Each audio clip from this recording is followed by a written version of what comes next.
What's going on, people, and welcome to my match recap for yesterday's game. Arsenal 3, Manchester United 1. Now, I didn't get to see the full game yesterday because I was out doing stuff. I got back, managed to see the first half, but I haven't seen the second half in full. So I only saw highlights for part of the game. So I'm not actually going to be doing player ratings today for that reason, because I don't feel that it's fair to give a fair assumption or a fair rating of players if I haven't seen the 90 minutes. So I'm not going to be doing a player ratings today, but I do have a few players I want to mention just from the bits I've seen. For me, man of the match from what I saw was David De Gea. I thought countless saves again. He kept us in the game longer than we would have been in it otherwise. Obviously, Bruno missing that penalty, and I feel that just from the bits I saw, and remember, I didn't even see the full 90, but he looked shocking in the bits I did see. And the penalty, I don't know why Ronaldo doesn't take it after he's already got a goal and he's got the confidence. And he's probably the best player in the world, do you know what I mean? So I don't understand why Bruno took the penalty, and also that he's captain. I know he was captain previously, but he was playing a lot better previously as well. So obviously no Maguire yesterday.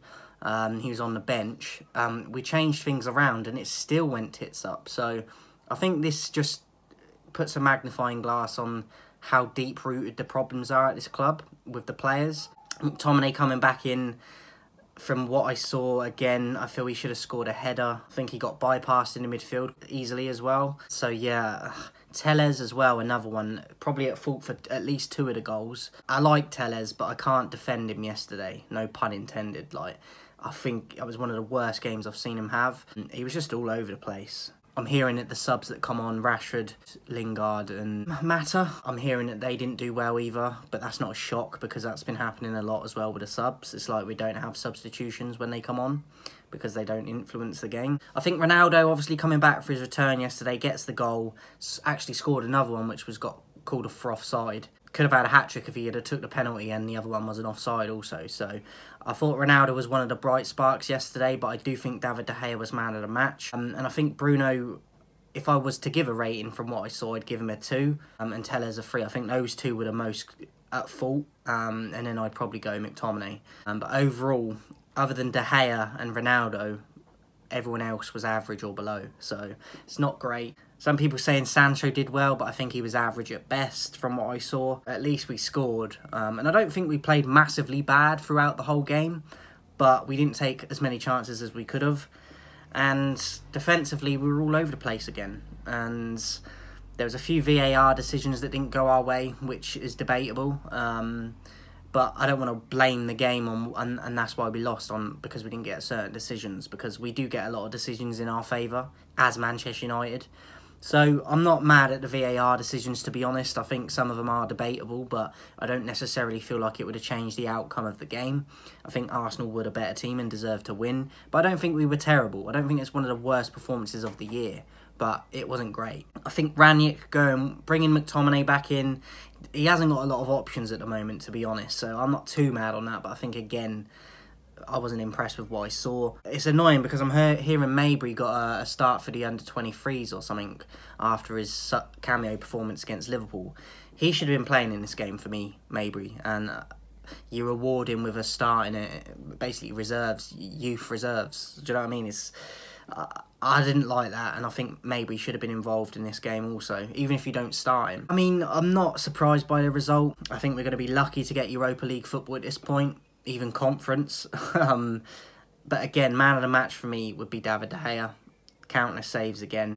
Ten Hag has got a lot of work to do when he comes in, and I don't think these players are good enough to do it. I really don't. So it's going to be very interesting to see how many players go when he comes in, and how many players he gets in, and how many he's going to bring from Ajax as well. Because he's obviously going to have a lot of contacts with good scouting, especially if they come through the Ajax Academy and stuff like that. So I'm excited for that, but I'm also worried because I'm still not convinced he's going to be given the freedom he needs, that these managers have needed before him, that they haven't received. So we'll have to wait and see on that, but I'm just not convinced. And I know we've made a few changes behind the scenes in terms of scouting and that, but until we start seeing better football and better results and players out on the pitch that look like they care and actually step up when they're counted on to step up and take advantage of situations like the Bruno penalty, we're going to struggle, and I feel like we're only going to sink further and further. So Not the worst performance yesterday, but like Telles and Bruno were terrible yesterday.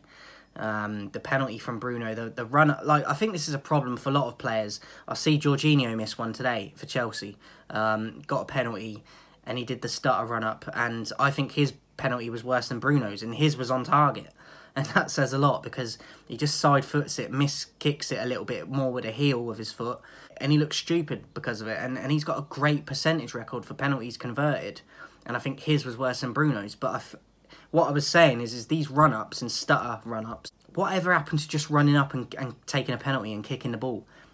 Players are just overcomplicating it too much. We saw it in the Euros with England. Rashford did it. I think Sancho did it. Players doing these stutter run-ups, yes, it works a lot of the time, but there's also a lot of times now where it's not working.